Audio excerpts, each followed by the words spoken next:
Sik se dul pang tang nang long ri eme thang cherai kom nang paro keng sang an ho tur che kam ithi lablo elong le phela nang lita karbi milita karbi isivet avi nang li peneli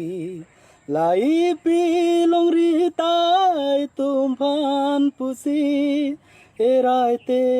kang pi ipu sem son si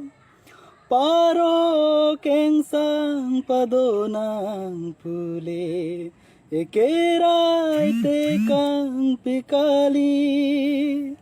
supini arni nang li peneli isive do nang ji sikse dul pang tang nang long ri eme thang cherai kom nang paro keng sang an ho tur che kam ithi lablo elong le phela ni hang ni chi ni tur ni re ahoy do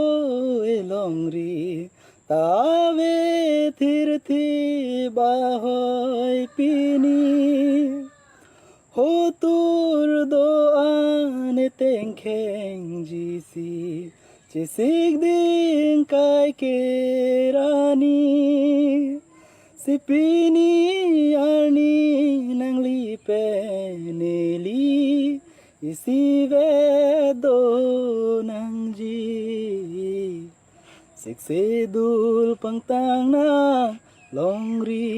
eme thang cherai kom nang paro keng sang an ho tur che kam ithi lablo elong le phela ithi lablo elong le phela